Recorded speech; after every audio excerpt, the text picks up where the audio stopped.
Are you putting off taking calculus or in calculus right now and dreading that upcoming exam? Well, hi, my name is Jeffrey Talbot and I'm here to make calculus just a little bit easier for you. Today I'm going to teach you about derivatives. I'm going to teach you how they work using graphs and how to take the derivative of a polynomial. I'm also going to give you some special case derivatives that you're going to want to commit to memory so you have them for the future. Let's get started. So we have two graphs here. One's a position versus time graph, and one is a velocity versus time graph. A cool thing about derivatives is the derivative of the position versus time graph is the velocity versus time graph. So what that means is, basically, whenever you go to any point on this graph and you take the slope at that point. So let's use just these points all together. So we see these points have a constant slope. When we go to the velocity versus time graph, there's a constant velocity. Then the position stops increasing, but the time keeps going, so the slope is 0, so the velocity is 0. Then the position increases at a steeper angle, or a steeper slope, so then the constant velocity is higher. So basically, a derivative is just the slope of a graph when you're thinking about graphing, in graphing terms. But what if we have a function? Let's look at this polynomial function, x cubed. To take the derivative of x cubed, or any function, what you'll do is bring the exponent down, so you have 3x, where you're just multiplying by that exponent in the front. So you have 3x, and then you take the exponent and subtract 1, so 3x squared. Let's do another one.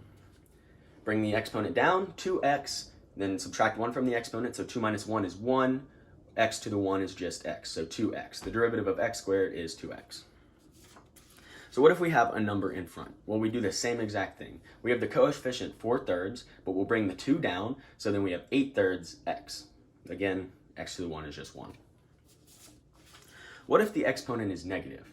So if we have x to the negative 3, we'll do the exact same thing, bringing the negative 3 down to the front, negative 3x, and then negative 3 minus 1 is going to be negative 4. Be careful about that, make sure you don't put negative 2.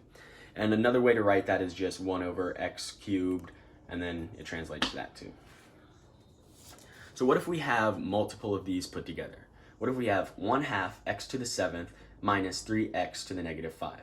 We'll do the exact same thing, just one at a time. So 7 times 1/2 is 7/2 x to the 6, 7 minus 1 is 6. And then you have a negative 3 and a negative 5, so that's going to multiply together to be positive 15. So then you'll have 15x to the negative 6. Again, negative 5 minus 1 is negative 6.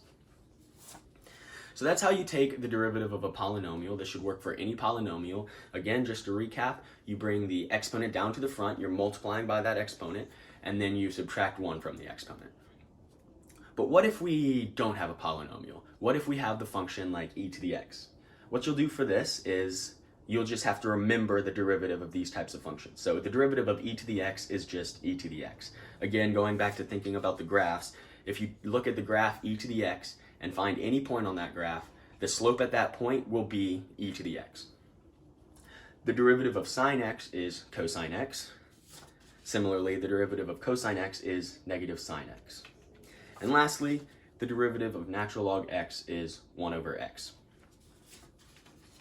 Now those are just some very common derivatives that you're going to want to know, but there's a bunch of others that you're going to want to memorize or sometimes might be given to you on an exam.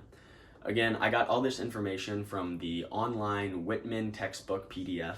Hopefully you have learned a little bit about calculus, a little bit more about derivatives, and feel more comfortable with them through this talk. Thank you for watching. My name is Jeffrey Talbot.